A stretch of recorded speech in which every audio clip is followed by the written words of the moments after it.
Welcome. Today we are going to talk about cassia. Cassia is a really fun oil. A lot of people say, oh, it just smells the same as cinnamon. There is a difference, and there's a difference in the things that they do. In some diffuser blends, if you're out of cinnamon, then use cassia because they do smell similar enough, but they do have different properties and different benefits. So cinnamon is derived from a plant called a Cinnamomum cassia, and it comes from the bark.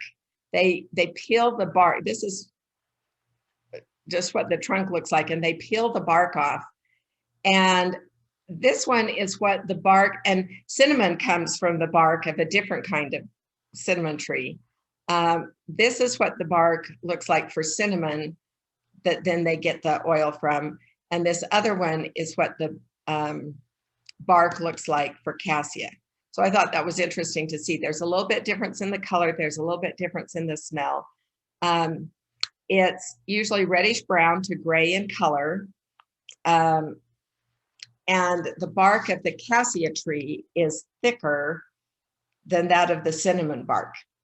And the cassia tree grows well in locations such as China, Vietnam, and Indonesia. It is considered one of the 50 fundamental herbs in traditional Chinese medicine. It's an evergreen tree native in China and Burma, and cassia is commonly known as Chinese cinnamon. The cinnamon, this one is, they call it more often this, I don't know how you say it. The Ceylon cinnamon, it's Ceylon, is how they distinguish between them. The cassia oil is gotten by steam distillation from the cassia bark, leaves, and twigs. Today's going to be a good day, I can tell. So the great thing is it doesn't destroy the tree when they're harvesting the bark. It doesn't kill the tree, so it's an environmentally safe thing. So cassia bark oil is also a bit sweeter than cinnamon. And cassia, this was an interesting little tidbit, I thought. Cassia, like frankincense, myrrh, and a couple of other herbs and oils, is included in the Bible as an important essential oil.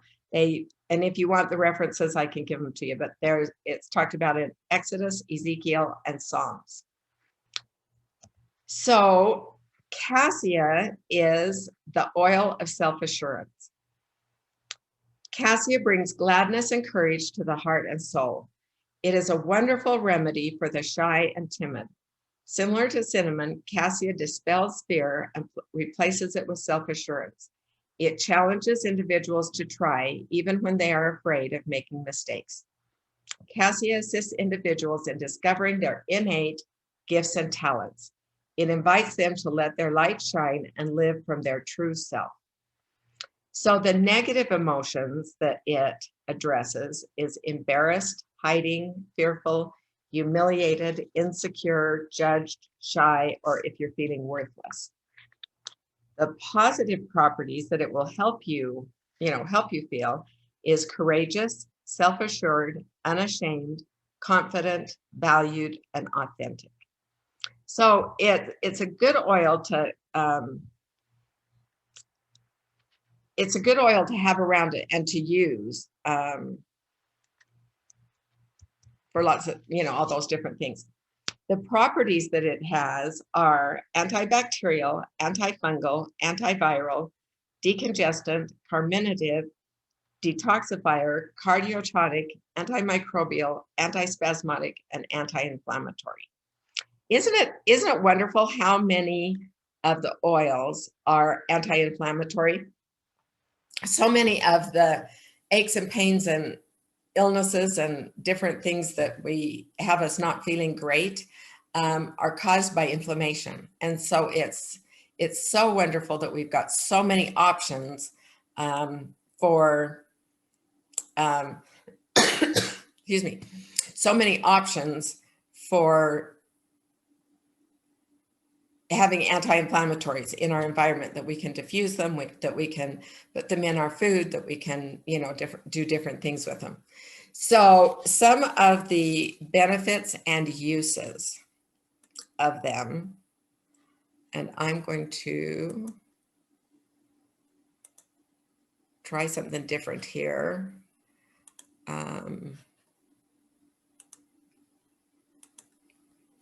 Okay, so some of the benefits are, it treats diarrhea. So diarrhea can be a natural reaction to toxins that need to be expelled from the digestive system. So one of the qualities that Cassia has is to be able to bind bowels and stop diarrhea episodes. Cassia oil kills microorganisms that sometimes can tend to upset our digestive systems. It will help improve our circulation, and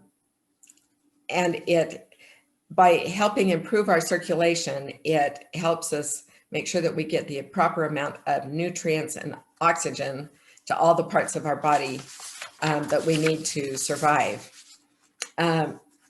If you've got, if your feet or hands are really cold, it can be an indication that your circulation can need some support. So you can use, there's several oils, Cassia being one of them, cypress another, that will help improve your circulation and strengthen that. It can help you during that time of month.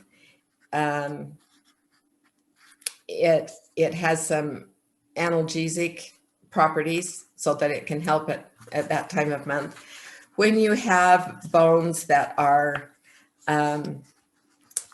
stiff and sore, and that Geneva suffers from daily, Cassia its anti-inflammatory properties will help reduce those symptoms and help it be hopefully a little bit less painful.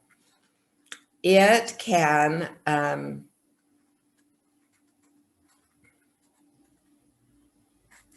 if you diffuse or just inhale out of the bottle of Cassia, it can help ease your nerves and allow your body to work properly. And kind of stress causes a lot of things and reactions in our body, and Cassia can help alleviate those. It's also antimicrobial and antiviral, and it is a very supportive oil for your immune system.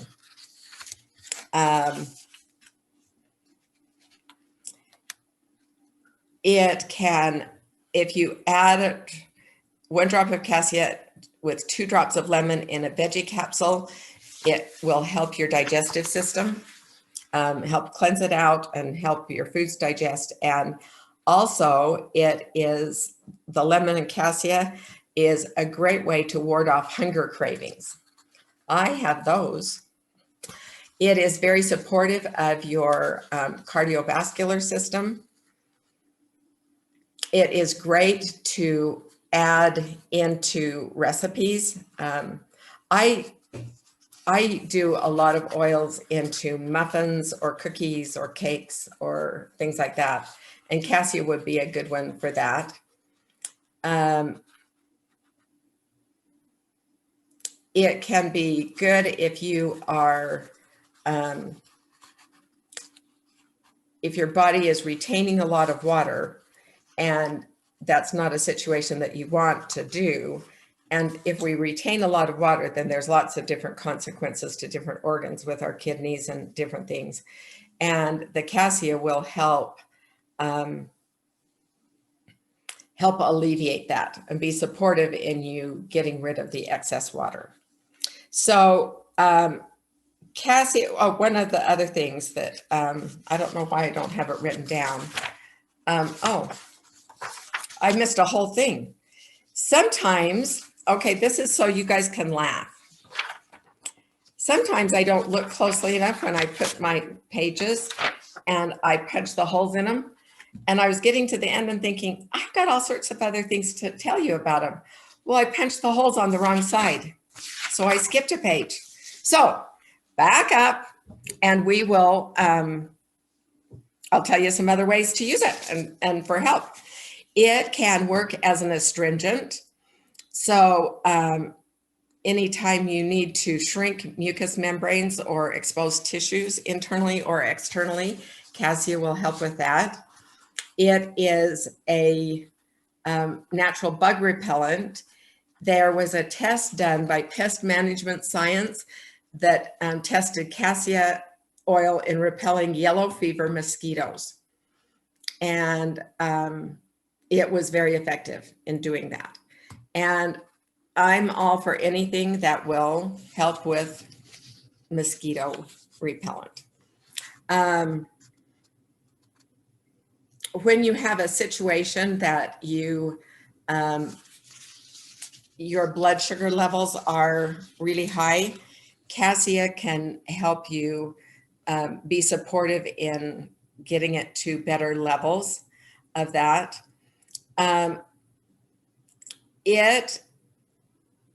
It can help unwanted guests and unwanted things in your body that cause you to be extremely hot